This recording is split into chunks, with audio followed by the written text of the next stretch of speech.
mantenha sempre aberta ou ligada para meditarmos na palavra do Senhor. Na palavra do Senhor. Gálatas, capítulo 5, a partir do verso 13. Nós estamos retornando à série de estudos da carta de Paulo aos Gálatas nessa noite. E nessa noite eu quero falar sobre a liberdade e o amor segundo o apóstolo Paulo. Nessa altura aqui da carta, ele continua falando sobre liberdade. E nós vamos entender o que ele quis ensinar. E ele também vai falar sobre amor. Sobre amor. E Gálatas, capítulo 5, a partir do verso 13, eu quero ler 3 versículos. Gálatas, capítulo 5, a partir do verso 13. Acompanhe comigo a leitura da Escritura. Porque vocês, irmãos, foram chamados à liberdade. Mas não usem a liberdade para dar ocasião à carne. Pelo contrário, sejam servos uns dos outros pelo amor. Porque toda lei se cumpre em um só preceito, a saber, ame o seu próximo como a você mesmo. Mas, se vocês ficam mordendo e devorando uns aos outros, tenham cuidado, para que não sejam mutuamente destruídos. Até aqui. Vamos orar mais uma vez? Vamos orar? Pai amado, eu preciso de Ti, Pai, mais do que nunca, para pregar um sermão desse. Então, Pai, eu peço que o Senhor venha encher meu coração de amor. Amor pelas almas. Amor pelas pessoas. Eu peço a Deus que o Senhor venha encher meu coração de temor diante da Tua palavra, que é santa, que é verdadeira, que é eficaz, ó Deus. Ó Deus, eu peço que o Espírito Santo venha iluminar cada mente aqui nessa noite, para que possamos entender a revelação da palavra do Senhor. Então, Pai, fala a cada coração daqueles que estão aqui, aqueles que estão assistindo. Corrija-nos, ó Deus. Repreende-nos, ó Deus. Encoraja-nos, ó Deus. E consola-nos, ó Deus, através da exposição da Tua palavra. Eu oro e me submeto a Ti. Em nome do Senhor Jesus. Amém e amém. Eu quero trazer para a mente esclarecida de vocês sobre a carta de Paulo aos Gálatas, que vocês já conhecem, que foi Paulo que a escreveu, né? E Paulo escreveu mais ou menos no ano 50 depois de Cristo. Os estudiosos, muitos dizem que foi a primeira carta que Paulo escreveu. E os destinatários que receberam foram os Gálatas da Galácia do Sul. Existe um debate, né? Porque a Galácia do Norte tinha os celtas, tinha os Gálatas da Galácia do Sul. Não sabemos muito bem, mas muitos dizem que foram a Galácia do Sul. E a tese dessa carta é a nossa liberdade em Cristo. O que estava acontecendo? Deixa eu falar para vocês. Paulo e Barnabé participaram de uma viagem missionária e plantaram várias igrejas na região da Galácia. Vocês lembram disso? Quando eu falei? Mas daí, quando eles saíram daquela região, falsos mestres visitaram essas igrejas, tentando perverter o evangelho de Paulo. E eles diziam o seguinte: olha, vocês não são salvos somente pela fé. Vocês também precisam guardar a lei para serem aceitos por Deus, para serem salvos. Vocês precisam guardar as leis cerimoniais, vocês precisam guardar as leis alimentares.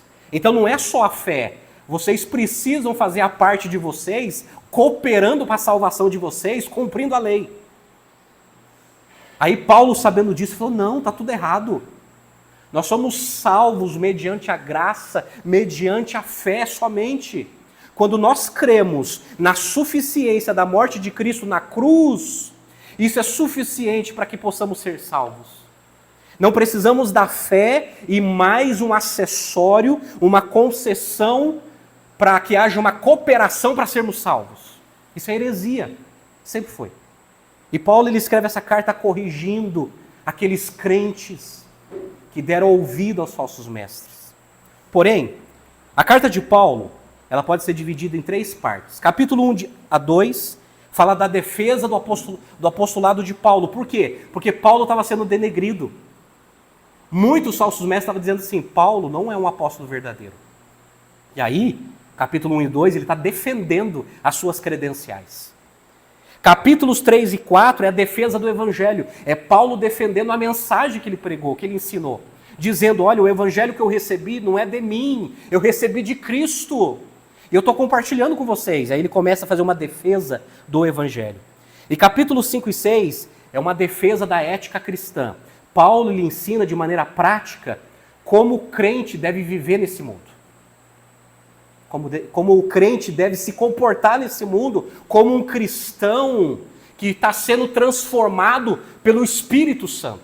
De tal maneira que mais para frente a gente vai estudar as obras da carne, o fruto do Espírito. Então ele fala de ética cristã, a moralidade cristã.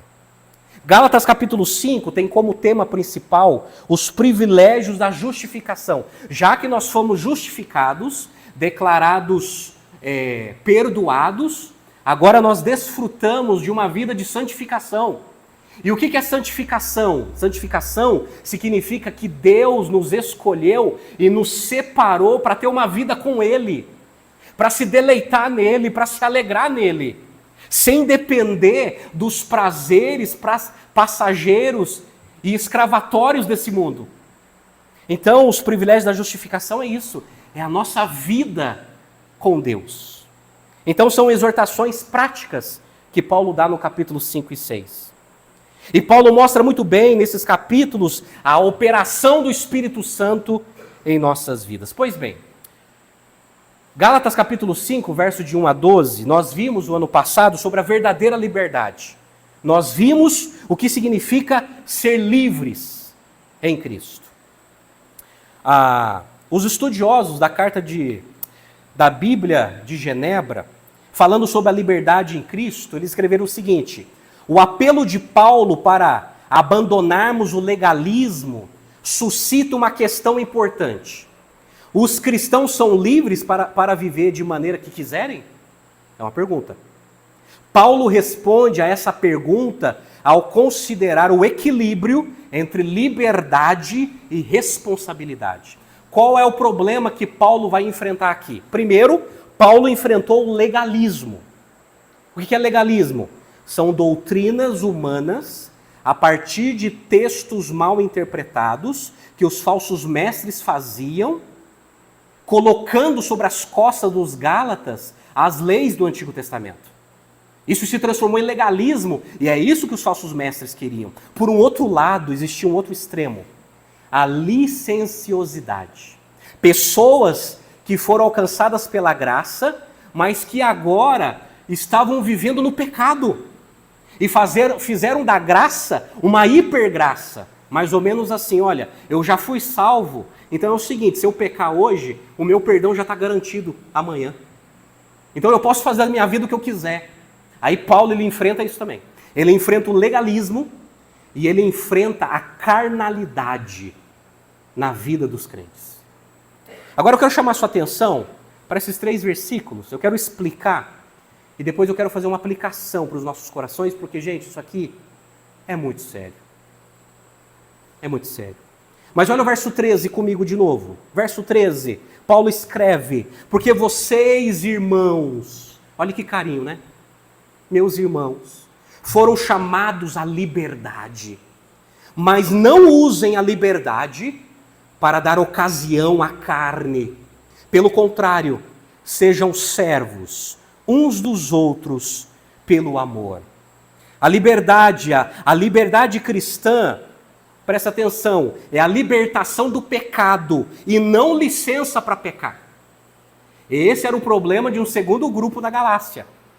Eles estavam livres das leis cerimoniais, das leis alimentares, das leis de dias sagrados. Eles estavam livres, mas daí eles colocaram o pêndulo em outro extremo. Começaram a viver na carne, isso é, já que somos livres, significa que eu tenho licença para viver no pecado. porque afinal de contas o perdão já foi garantido. E Paulo fala, vocês foram chamados à liberdade, mas cuidado como vocês usam isso. Liberdade, os cristãos estão livres da lei como meio para a salvação, de suas regras de cerimônias externas, como de vida, e de sua maldição pela desobediência da lei, uma maldição que Cristo suportou por todos os cristãos.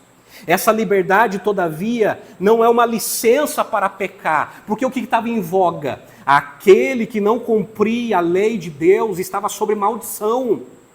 Só que Gálatas capítulo 3, verso 13 diz que Jesus, ele levou na cruz toda a maldição que estava sobre nós. Mas libertos da maldição, alguns pensavam que tinha licença para viver uma vida de pecado. De tal maneira que Paulo, ele fala assim, não usem a liberdade para dar ocasião à carne. Ocasião aqui, gente, é uma palavra grega que era muito usada para referir-se à base central das operações militares. Sabe o que Paulo está dizendo? Você é livre. Agora não use essa liberdade como ocasião, como base para viver um treinamento no pecado. Ficar se armando no pecado. Ou viver aprofundado no pecado. Vocês foram livres da maldição da lei, sim, mas não justifica agora que vocês devem viver no pecado.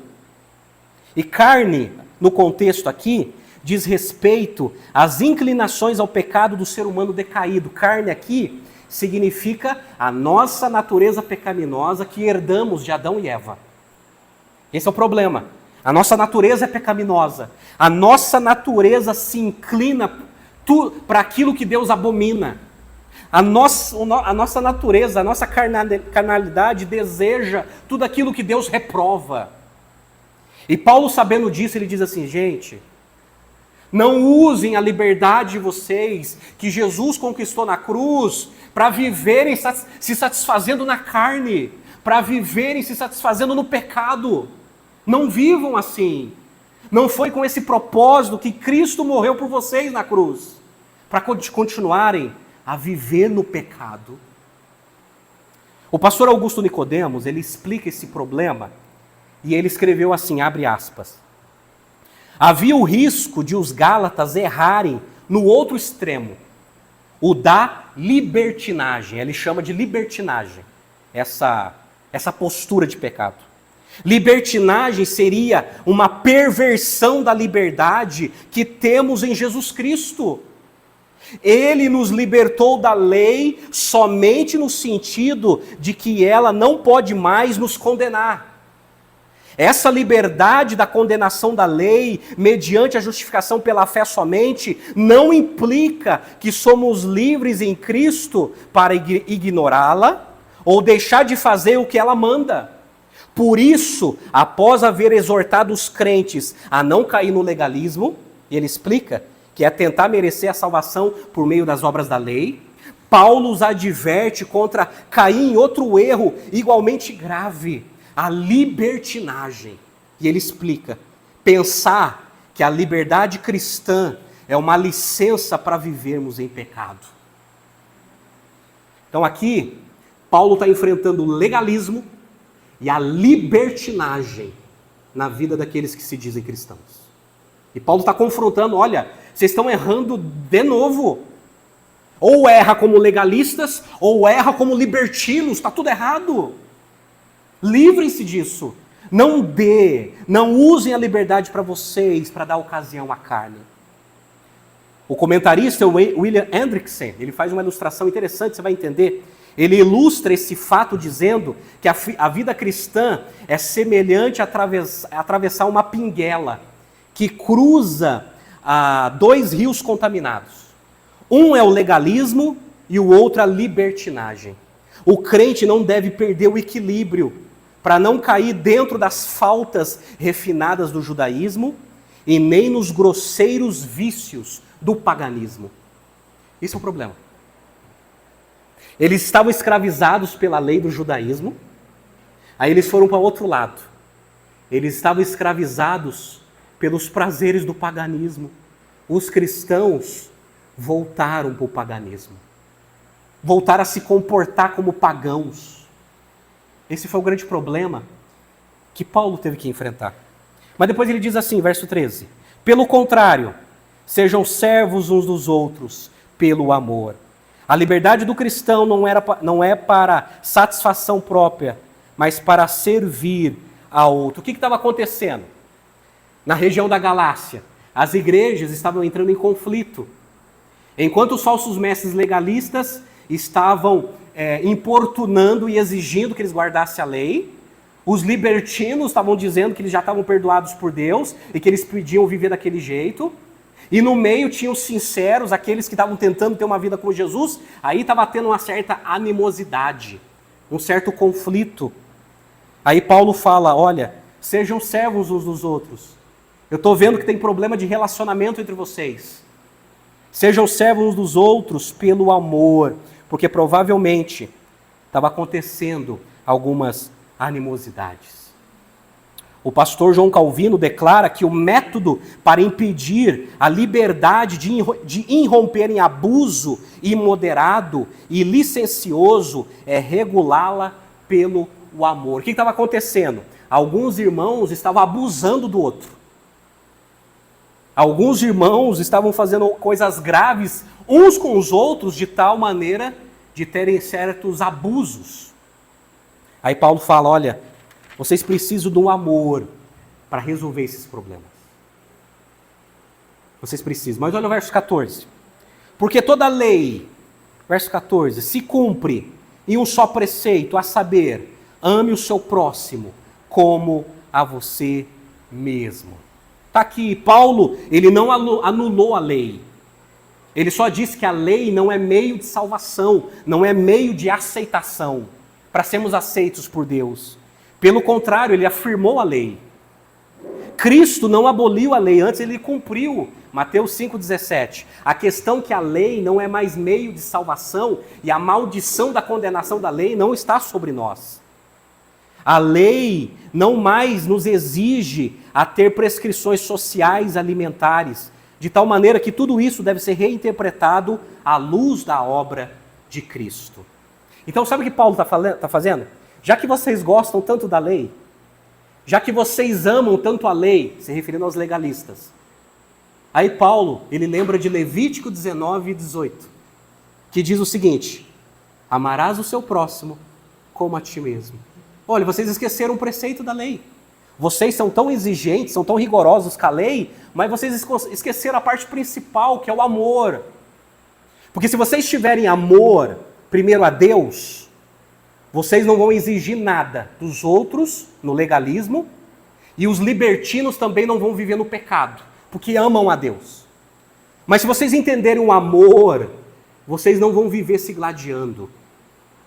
Vocês viverão em paz. Viverão em paz. Por isso que ele disse, ame. Paulo ele não coloca a lei contra o amor. De fato, não amamos apropriadamente a Deus ou ao nosso próximo sem guardarmos os mandamentos da lei de Deus. Olha o verso 15 na sua Bíblia. Mas, ele finaliza o argumento dele, mas, se vocês ficam mordendo e devorando uns aos outros, tenham cuidado, para que não sejam mutuamente destruídos. Olha que coisa, olha que expressão animalesca que Paulo usa, de forma irônica.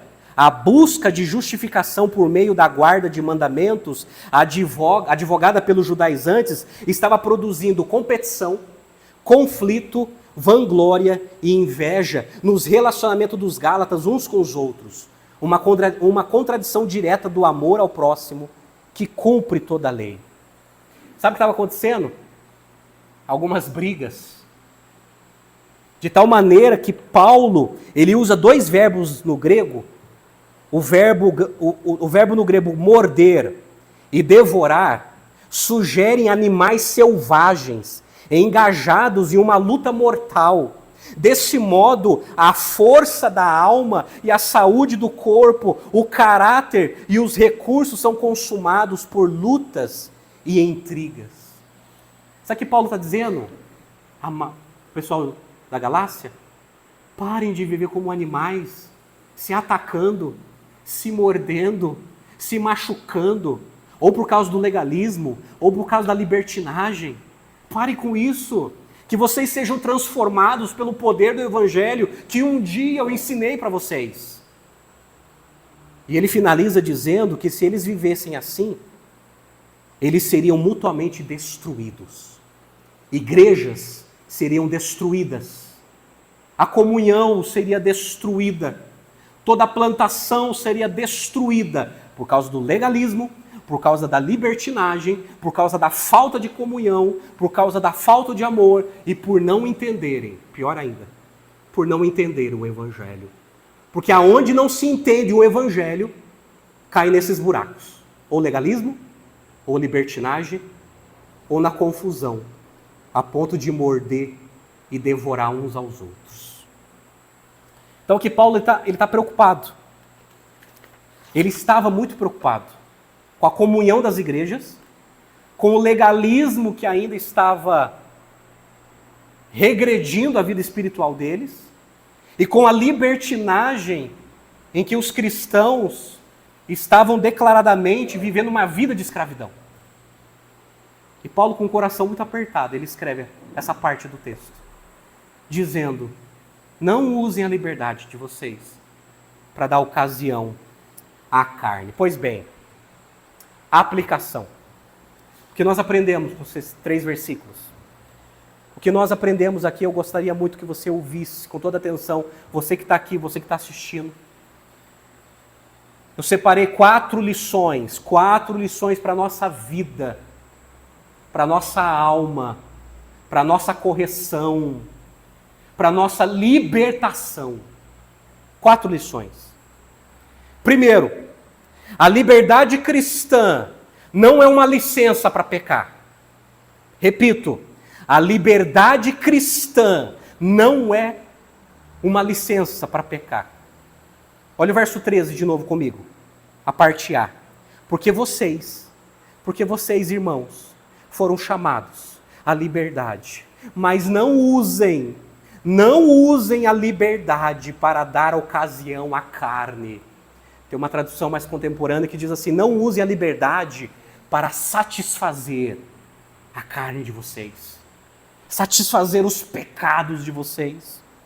Só no versículo 13 nós temos um chamado, uma advertência e um mandamento. O que nós aprendemos aqui? Que fomos chamados para a liberdade e não para a escravidão do pecado.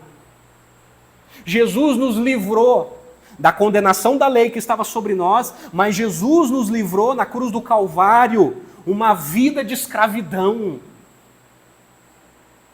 Jesus nos livrou disso. É por isso que em João 8,34, ele disse categoricamente: aquele que pratica o pecado é escravo do pecado. Aquele que persiste na prática do pecado é escravo do próprio pecado.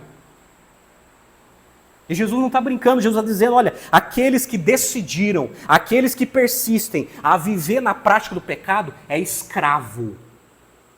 É um ser, é uma criatura escravizada, que precisa de libertação, que ainda não me conhece.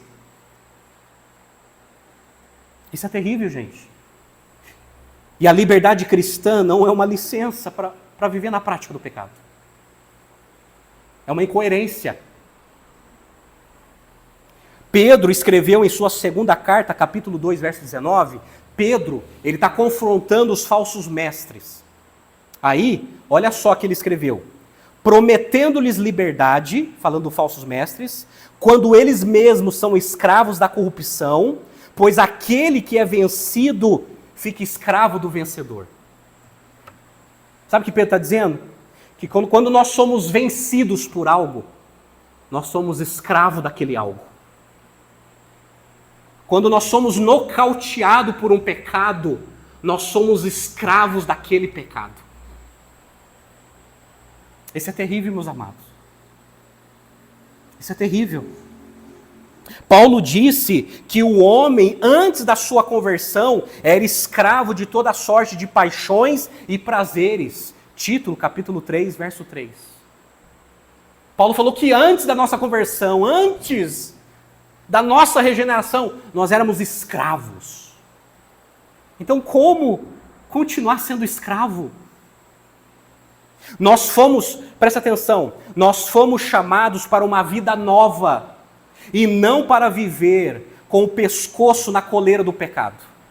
Nós fomos chamados, gente, para uma vida nova, uma vida em Cristo. Por isso que Paulo, em Romanos 6,4, ele disse assim: fomos sepultados com ele na morte pelo batismo, para que, como Cristo foi ressuscitado dentre os mortos, pela glória do Pai, assim também nós andemos em novidade de vida. Você sabe o que é triste? É quando nós não vemos novidade de vida na vida dos crentes. Você que está assistindo, sabe o que é triste? É quando não tem evidências de uma nova vida na vida dos crentes. É de chorar. É horrível. Não há diferença nenhuma. A liberdade cristã não é licenciosidade, mas deleite na santidade de Deus. Deus é santo e Ele compartilha conosco esse atributo dele. E Ele nos torna santos, separados para Ele, para viver com Ele. E isso nós nos deleitamos, porque como é bom, gente, buscar a Deus.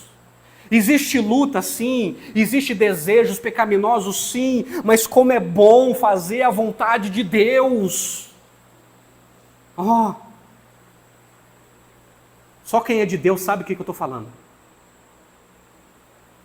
Desfrutar da presença de Deus, da santidade de Deus, mesmo em meio às lutas, às pressões.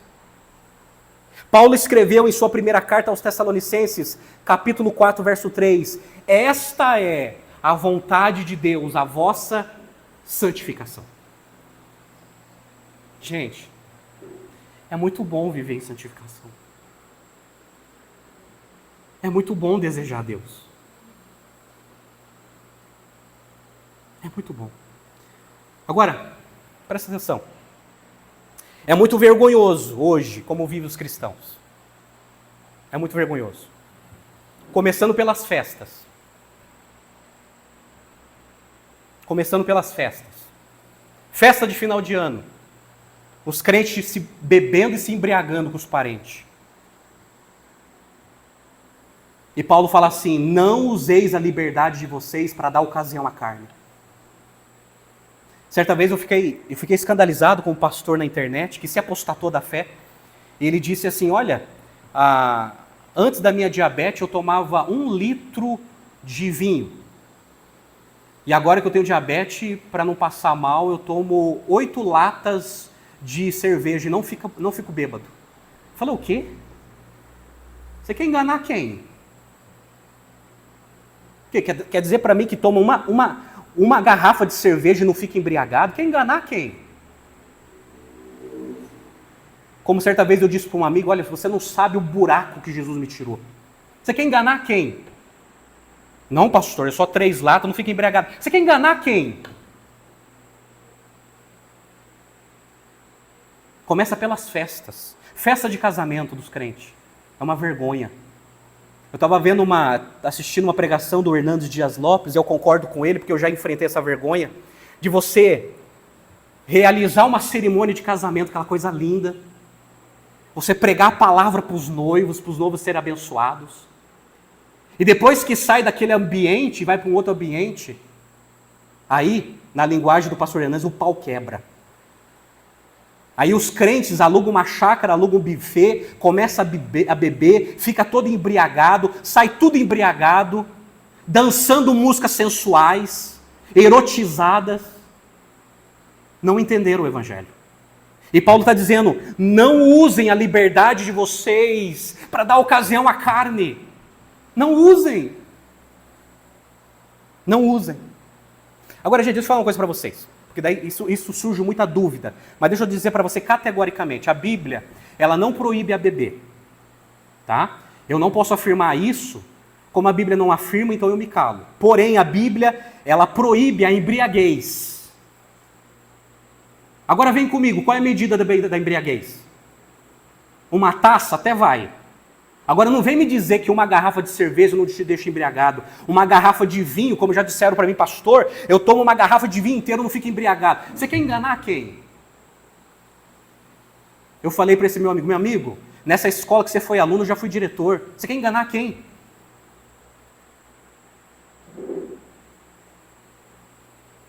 Qual é a medida da embriaguez? Mas daí, existe um outro problema.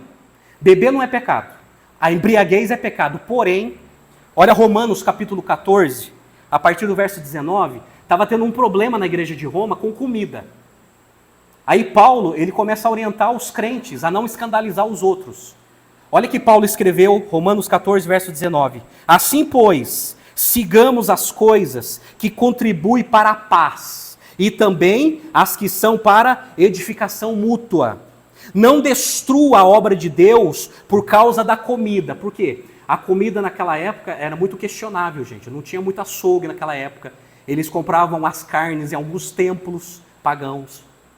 Mas daí Paulo ele fala assim, todas as coisas, na verdade, são puras. Deus purificou tudo. Mas não é bom quando alguém come algo que causa escândalo. Então Paulo está falando assim, olha, se vai cometer escândalo, você tem que repensar.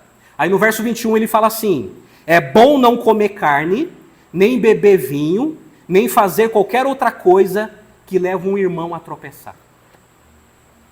Sabe o que Paulo está dizendo? Não é proibido. Tudo foi purificado por Deus. Porém, se aquilo vai escandalizar o meu irmão na fé, por amor a ele, é melhor eu me abster. É melhor, por amor a ele. Para eu não fazê-lo tropeçar, é melhor que eu nem coma, se isso é um problema para a consciência dele, e nem beba, se isso é um problema da consciência dele. É melhor eu me abster. Porque eu e você, nós podemos ser uma pedra de tropeço na vida dos novos convertidos, ou nós aumentamos a incredulidade dos ímpios. Porque na cabeça do ímpio ele pensa assim, olha, esse crente aí não tem diferença nenhuma entre eu e ele. Diferença nenhuma. E é verdade, diferença nenhuma. Não usem a liberdade de vocês para dar ocasião à carne. Oh, meus amados, tome cuidado. Tome cuidado. Tome cuidado. Cuidado com aquilo que tu posta nas redes sociais. Toma cuidado. Isso é carnalidade. É dar ocasião à carne. Nós vivemos numa sociedade erotizada. Eu estava ouvindo uma pregação do pastor Paulo Júnior. Ele pastoreia uma igreja lá em Franca, no estado de São Paulo. Ele foi numa loja para comprar calça jeans. Olha o que aconteceu. Ele foi para comprar uma calça jeans, ele chegou no vendedor e falou, você tem uma calça jeans masculina? Aí o vendedor, tenho sim. Aí o vendedor, gente, trouxe umas 10 calças. E começou a mostrar para o pastor Paulo Júnior. Ele começou a ficar angustiado. Vendo aqueles produtos. Aí ele falou assim para o vendedor, meu filho, você não tem calça para homem aqui não? Você não tem calça para homem aqui não? Você está me apresentando calça feminizado, efeminado? Eu quero calça para homem. Você sabe por quê? A gente vive numa sociedade erotizada, uma sociedade sensual. E o grande problema é que os cristãos estão pegando esse caminho. E Paulo está dizendo, não usa a liberdade de vocês para dar ocasião à carne. E olha só que Paulo fala, que ele escreveu em 1 Timóteo capítulo 2, de 8 a 10, sobre a santificação do povo de Deus. Ele começa com os homens dizendo assim, quero, pois, que os homens orem em todos os lugares, levantando mãos santas, sem ira e sem animosidade. Da mesma forma que as mulheres que tenham traje decente, que se enfeitem com modéstia e bom senso, não com tranças no cabelo, ouro, pérolas ou roupas caras, porém com boas obras, como convém a mulheres que professam ser piedosas. Não é que Paulo ele é contra a bijuteria, não é isso. Ele é contra a postura das mulheres em relação ao produto. Ele não é contra o produto em si, ele é contra a postura sobre certos ornamentos femininos. Por exemplo, muitos comentaristas dizem que naquela época, algumas irmãs tinham algumas pérolas e tinham alguns sininhos, tanto na trança como na pérola. Aí quando elas entravam na igreja, fazia assim, blim blom, chamando a atenção. Aí Paulo fala assim: mulheres, tenham um traje decente, não ande em sensualidade erotizada. Mulheres, andem em modéstia, não em extravagância, chamando atenção. Mulheres, tenham bom senso, não faça do vosso corpo um produto de sensualidade.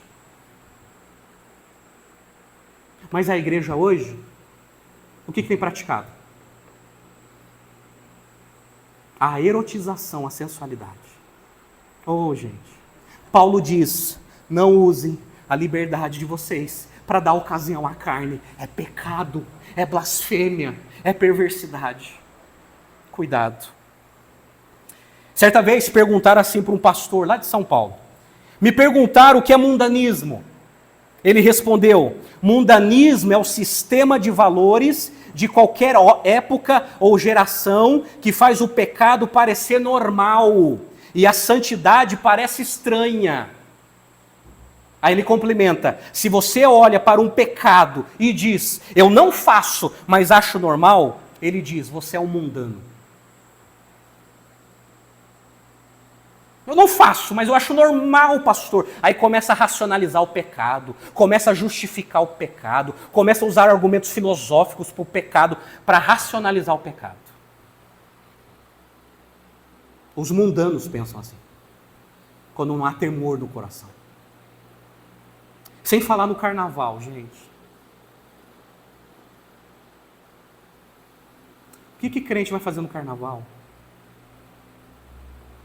Vai no carnaval e ainda posta nas redes sociais. Não entenderam o evangelho. Não entenderam a liberdade que Jesus conquistou para nós na cruz. Não entenderam.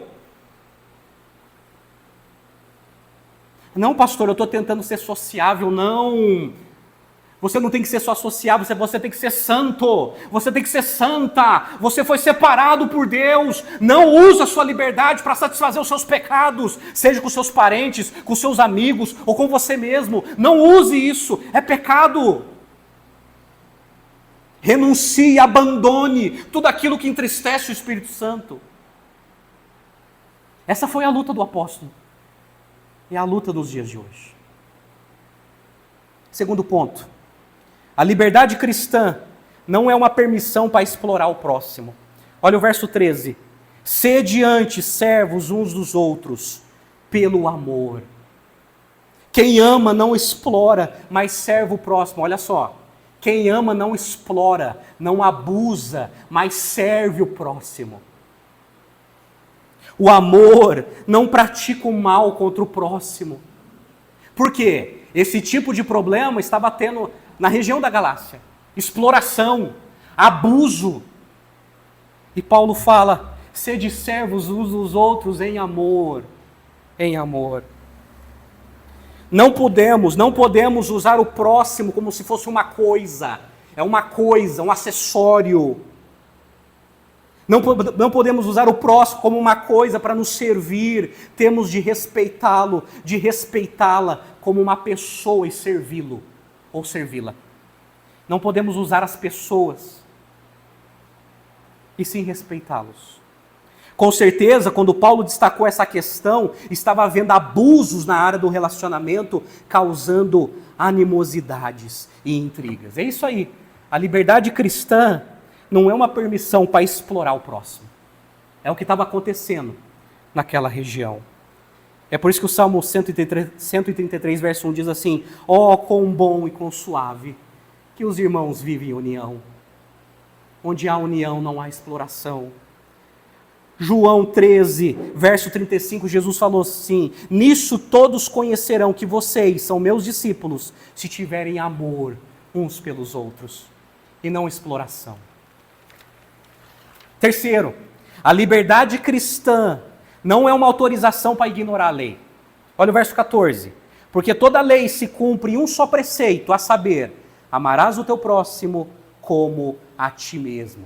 Como eu falei, somos libertos da condenação da lei, mas não dos seus preceitos. Não nos aproximamos mais da lei com o propósito de sermos aceitos por Deus, mas porque já fomos aceitos em Cristo. Aproximamos da lei para obedecer a Deus. Obedecer. O pastor John Stott, ele destaca com razão quando ele diz o seguinte: embora não possamos ser aceitos por Deus por guardarmos a lei, depois que somos aceitos, continuamos guardando a lei por causa do amor que temos a Deus, que nos aceitou e nos deu o seu Espírito para nos capacitar e guardá-la. É o Espírito Santo que nos capacita a guardar os preceitos da lei, porque se fosse por nós, seria uma total incapacidade.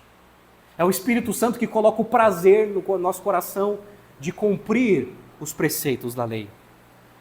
William Hendrickson, ele complementa a ideia dizendo que a motivação do crente para obedecer a esse mandamento é a gratidão pela redenção consumada por Cristo. O poder para realizá-la é proporcionado pelo Espírito Santo. Então, olha só, o que nós fazemos com a lei?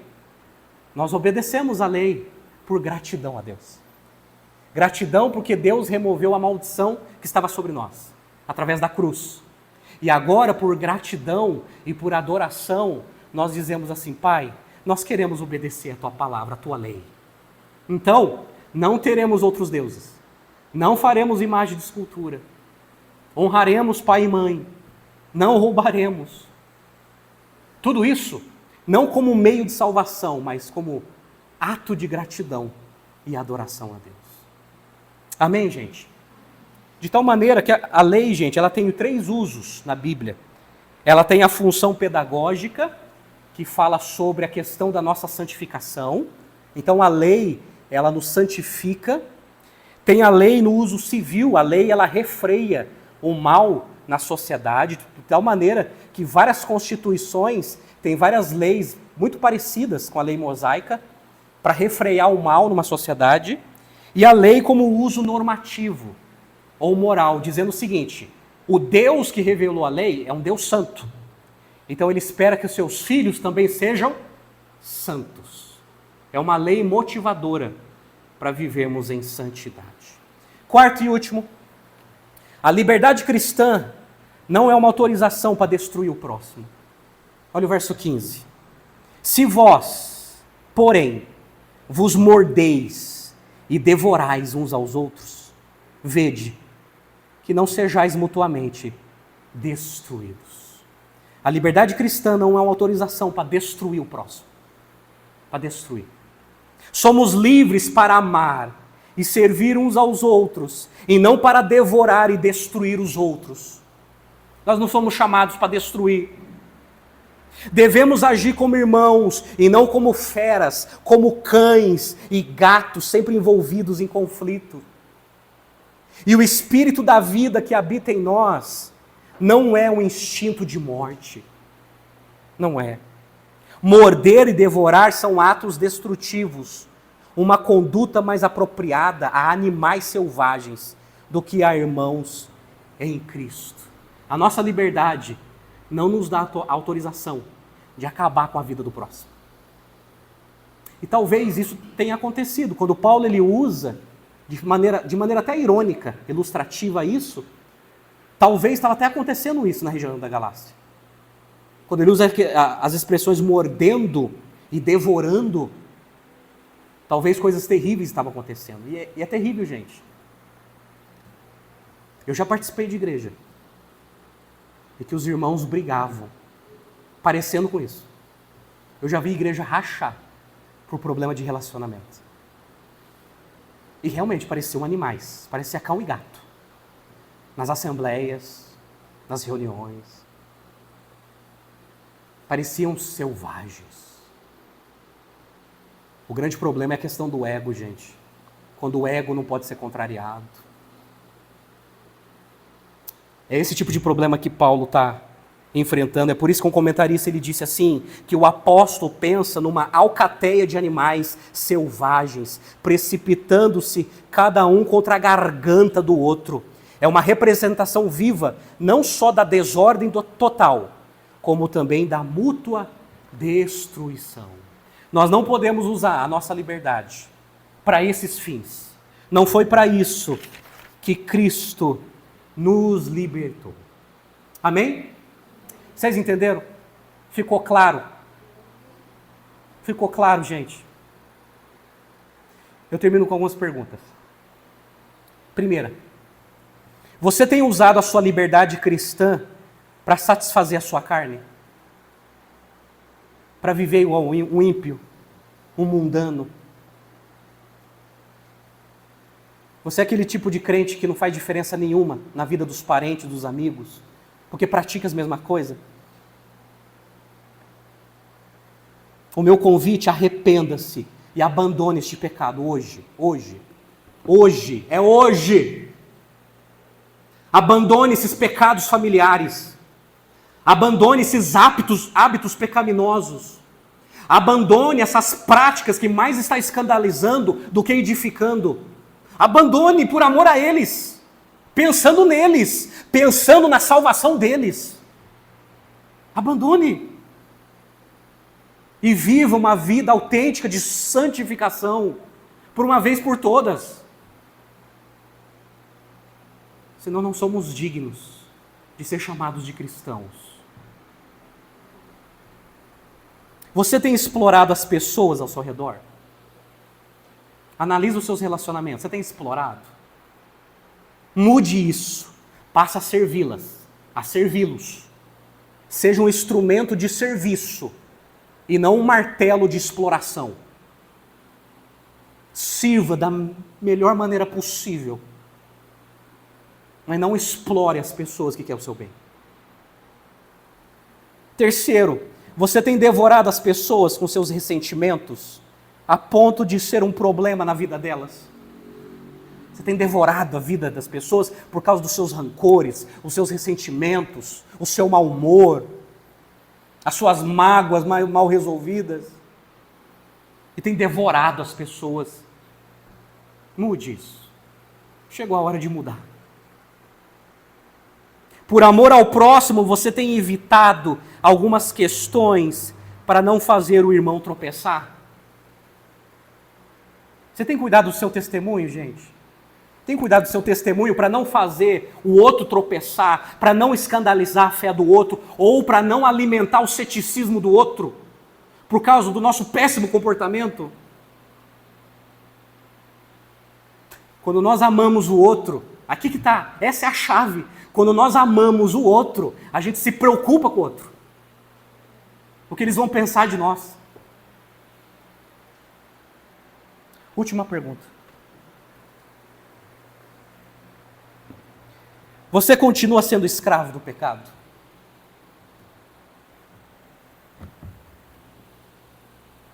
Quem está em casa? Você continua sendo escravo do pecado? Está 10 anos na igreja, 20 anos na igreja, mas continua escravo do pecado. Tem aqueles que não conhecem o evangelho, que estão escravizados, e estão aqueles que estão há anos na igreja e continuam sendo escravos, porque estão usando a sua liberdade para satisfazer os seus pecados. Não entenderam o que é uma vida de santidade. O convite, sabe, é a única. É a única. Entregue-se a Jesus. Não existe outra fórmula. Não existe outro convite. Entregue-se a Jesus. Ele libertará você. Entregue-se a Jesus. Responda de maneira favorável. Arrependa-se dos seus pecados. Entregue-se a Jesus. Não existe outro caminho. Não existe outra libertação do pecado, do mundanismo. Só Jesus pode mudar a nossa alma e a nossa vida. Oh, gente. Não useis a liberdade para dar ocasião à carne.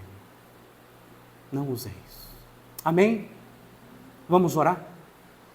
Vamos orar? Eu quero convidar você a fechar seus olhos. Coloca a sua vida diante de Deus. Eu quero estimular você. Converse com Deus nesse momento. Quais são os pecados que hoje você precisa renunciar?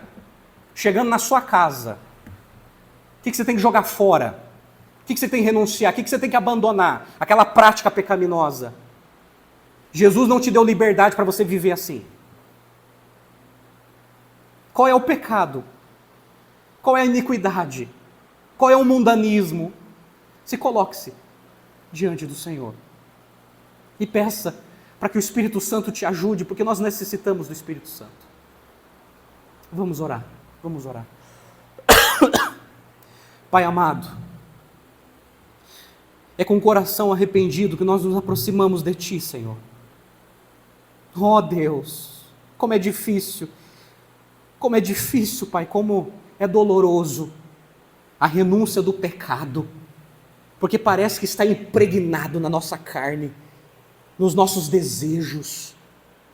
Mas nós clamamos pela Tua misericórdia, ó Deus, liberta-nos, ó Deus, transforma-nos, ó Deus, segundo a Tua palavra. O Senhor disse que se conhecermos, ó Deus, a Tua verdade, o Senhor nos libertaria. E nós cremos nisso, Tu és a nossa libertação, Tu és a nossa restauração. Ó Deus, livra-nos do mundanismo, do ceticismo, do humanismo. Livra-nos de tudo isso, ó Deus, que perverte o Teu Evangelho e que não nos faz enxergar o que significa ter uma vida de santificação. Ajuda-nos, ó Deus, a viver os Teus planos, ó Pai, pois nós somos piores. Somos piores daqueles que a Tua palavra nos mostra. Ajuda-nos a sermos santos, a sermos sérios, a sermos puros e ter uma vida consagrada a Ti. Ajuda-nos, ó Deus. E hoje nós entregamos as nossas vidas em Tuas mãos. Em Tuas mãos. Tem misericórdia de nós, ó Deus. E transforma-nos a cada dia. Transforma-nos a cada dia, esculpindo em nós a imagem do Teu Filho amado. Nós oramos e nos entregamos em nome do Senhor Jesus. Amém e amém, Senhor. E amém.